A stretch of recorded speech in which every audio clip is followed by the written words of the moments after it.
ಇಂದೇ ಡೌನ್ಲೋಡ್ ಮಾಡಿ ಮತ್ತು ನಿಮ್ಮ ನೆಚ್ಚಿನ ಶೋಗಳನ್ನು ಆನಂದಿಸಿ.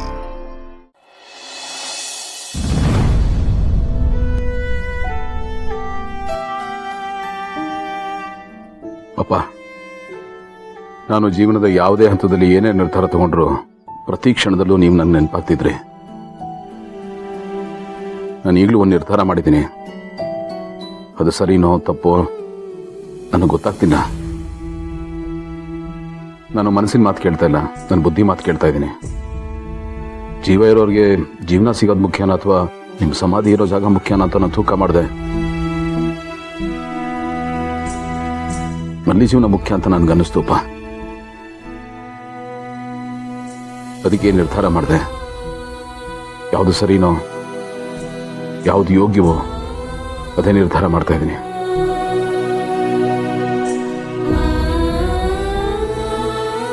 ನನ್ನ ಕ್ಷಮಿಸಿಪ್ಪ, ಕ್ಷಮಿಸಿ. ಗೆಳೆಯ,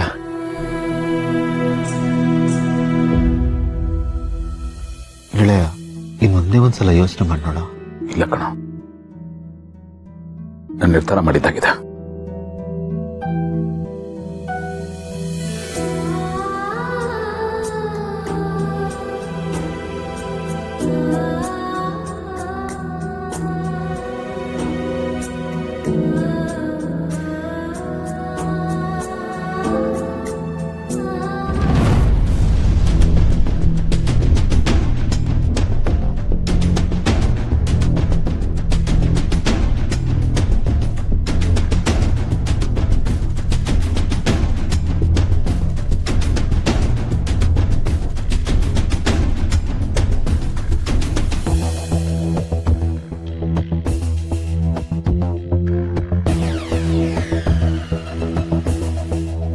ಡಾಕ್ಯುಮೆಂಟ್ಸ್ ಕೊಡು.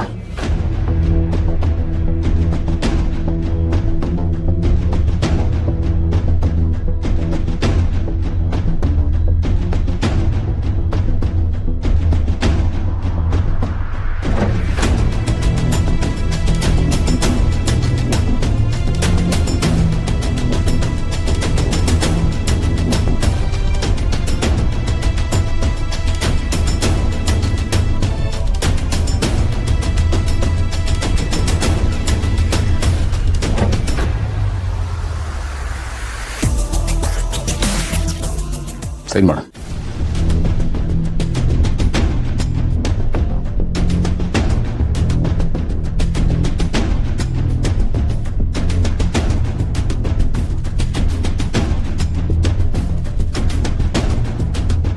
ಇದೇ ಲಾಸ್ಟ್. ಇನ್ಯಾವತ್ತೂ ಮಲ್ಲಿ ತಂಟೆಗೆ ಬರ್ಕೂಡ್ದು. ಇನ್ನು ಬಂದಿದ್ಯಾ ಅಂತ ಗೊತ್ತಾದ್ರೆ ಸುಮ್ಮನೆ ಇರಲ್ಲ.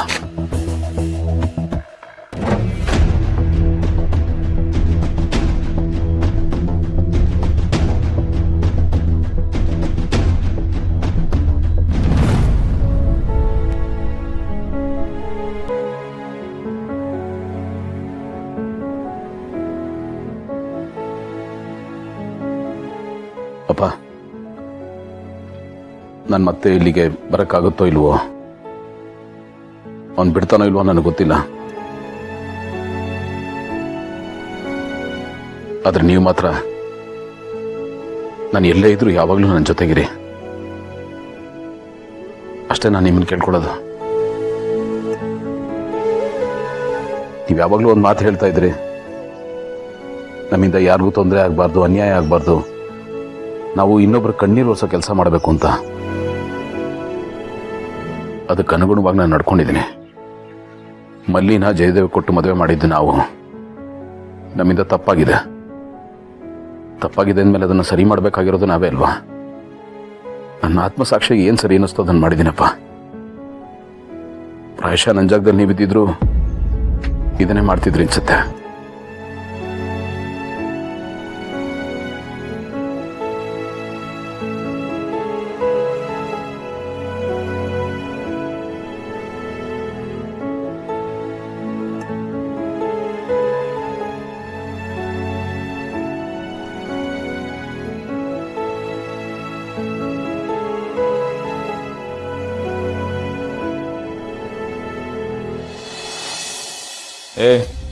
ಇಡೀ ವೆನ್ಯೂನೇ ಬುಕ್ ಮಾಡೋ.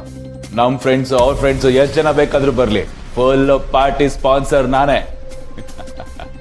ಅಷ್ಟು ಖುಷಿಯಾಗಿದ್ದೀನಿ ಇವತ್ತು. Yes. ಮಾಮ್ ಮಾಮ್ ಏನಾಯ್ತು ಪಾರ್ಥ? ಯಾಕೆ ಟೆನ್ಷನ್ ಇದೆಯಾ? ಏನ್ ವಿಷಯ? ನೀನೇ ನೋಡು ಮಾಮ್, ಗೊತ್ತಾಗುತ್ತೆ. ಏನು?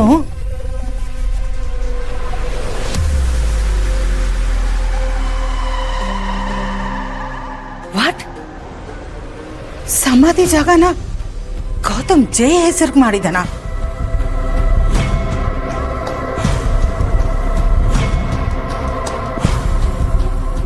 ಅಯ್ಯೋ ದೇವ್ರೆ, ಗೌತಮ್ ಯಾಕೆ ಇಂಥ ಕೆಲಸ ಮಾಡಕ್ ಹೋದ? ಸಮಾಧಿನ ಜೈ ಹೆಸರಲ್ಲ. ನೋಡು ಮಾಮ್, ನಮ್ಮ ಮಧ್ಯೆ ಏನೇ ಇದ್ರು ಸೆಕೆಂಡ್ರಿ. ನೀನು ಅಪ್ಪಂಗೆ 2ನೇ ಹೆಂಡ್ತಿನೇ ಆಗಿರ್ಬೋದು, ನಾವು ಬೇರೆ ತಾಯಿ ಮಕ್ಕಳೇ ಆಗಿರ್ಬೋದು.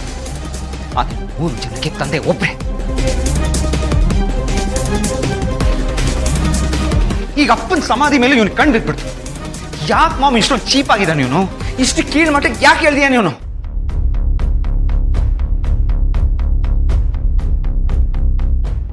ಬಿಗ್ ಬ್ರೋ ಹತ್ರ ಎಲ್ಲ ಕಿತ್ಕೊಂಡಿದ್ದು ಸಾಲದು ಅಂತ ಇವ್ನಿಗೆ ಇನ್ನೂ ಸ್ಯಾಟಿಸ್ಫ್ಯಾಕ್ಷನ್ ಇಲ್ಲ.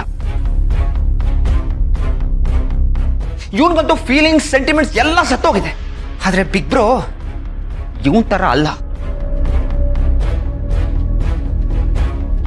ಅವನ್ಗೆ ಸಮಾಧಿ ಬಗ್ಗೆ ಎಮೋಷನಲ್ ಕನೆಕ್ಷನ್ ಇದೆ. ಅದು ಇವನ್ಗೆಲ್ಲ ಅರ್ಥ ಆಗ್ಬೇಕು. ಕೇಳು ಮಾಮನ್ನ, ಕೇಳು. ಜೈ, ಏನು ಇದೆಲ್ಲ? ಇನ್ನೇನ್ ಮಾಡ್ಲಿ ಮಾಮ್? ತಿಥಿನೂ ಅವನೇ ಮಾಡಬೇಕು, ಪೂಜೆನೂ ಅವನೇ ಮಾಡಬೇಕು, ಪಿಂಡನೂ ಅವನೇ ಬಿಡಬೇಕು, ಎಲ್ಲ ಕಾರ್ಯನೂ ಅವನೇ ಮಾಡಿ ಪುಣ್ಯ ಎಲ್ಲ ಅವನ ಅಕೌಂಟ್ ಕ್ರೆಡಿಟ್ ಆದ್ರೆ ನಮಗೆ ಉಳಿಯೋದೇನು? ಅದಕ್ಕೆ ಹೇಗೆ ಮಾಡ್ಬೇಕಾಯ್ತು? ಅವ್ ನಮಗೂ ಅಪ್ಪನೇ ತಾನೆ, ನಮಗೂ ಸಮಾನವಾದ ಹಕ್ಕಿದೆ ತಾನೆ ಎಲ್ಲಾದ್ರ ಮೇಲೂ. ಹಾಗೆ ಅವರ ಸಮಾಧಿ ಮೇಲೂ ನಮಗೆ ಹಕ್ಕಿದೆ. ನಾನು ಕರೆಕ್ಟಾಗೇ ಮಾಡಿದ್ದೀನಿ, ನನ್ನ ಅಧಿಕಾರನ ಚಲಾಯಿಸಿದ್ದೀನಿ. ಇದು ಯಾವಾಗಲೂ ಆಗಬೇಕಾಗಿತ್ತು, ಲೇಟಾಗಿ ಆಗಿದೆ ಅಷ್ಟೆ. ಜೈ ಬ್ರೋ, ನೀನ್ ಮಾಡಿರೋದನ್ನ ಸಮರ್ಥಿಸ್ಕೋತಾ ಇದೆಯಲ್ಲ, ನಿನ್ ಸ್ವಲ್ಪ ನಾಚಿಕೆ ಆಗಲ್ಲ? ನೀನ್ ಮಾಡ್ತಾ ಇರೋ ತಪ್ಪು ಅಂತ ಕನಿಷ್ಠ ಪಕ್ಷ 1 ನಿಮಿಷಕ್ಕೂ ತಪ್ಪು ಅಂತ ಅನ್ಸೋದಿಲ್ವಾ ನಿಂಗೆ? ಯಾಕೋ ನೀನ್ ಈ ತರ ಇದೆಯಾ? ನಿಂಗೆ ಸ್ವಲ್ಪ ಮನ್ಸು ಅನ್ನೋದೇ ಇಲ್ವಾ? ಒಂಚೂರು ಸೆಂಟಿಮೆಂಟ್ಸೇ ಇಲ್ವಾ? ಭಾರತ ಸಮಾಧಾನ, ಮಾತು ಮಿತಿ ಮೀರಬಾರ್ದು, ನೋಡ್ಕೊಂಡು ಮಾತಾಡು. ಏನ್ ನೋಡ್ಕೊಂಡು ಮಾತಾಡೋದು? ಮನುಷ್ಯತ್ವ ಇರೋರು ಮಾಡೋ ಕೆಲ್ಸನ ಇದು? ಏನೋ ನನಗೆ ಎದುರು ಮಾತಾಡ್ತಾ ಇದ್ಯಾ? ನೀನ್ ಮಾಡಿರೋ ಕೆಲ್ಸಕ್ಕೆ ಇನ್ನೇನ್ ಮಾಡ್ಬೇಕು? ಭಾರತ ಬೇಡ, ಚೆನ್ನಾಗಿರೋದಿಲ್ಲ. ಏನ್ ಮಾಡ್ತೀಯಾ? ಏನಾಗಿದೆ ಇಬ್ರಿಗೂ? ಯಾಕೆ ಹಿಂಗ್ ಕಿತ್ತಾಡ್ತಾ ಇದ್ದೀರಾ? ಮಾಮ್, ಇವ್ನು ತಪ್ಪು ಮಾಡ್ತಾ ಇದ್ದಾನೆ. ನಾನು ನನ್ನ ಪ್ರಶ್ನಿಸ್ತಾ ಇದ್ದೀನಿ, ಆ ತಪ್ಪ?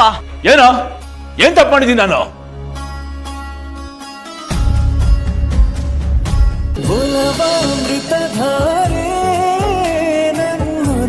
ಅಮೃತಧಾರೆ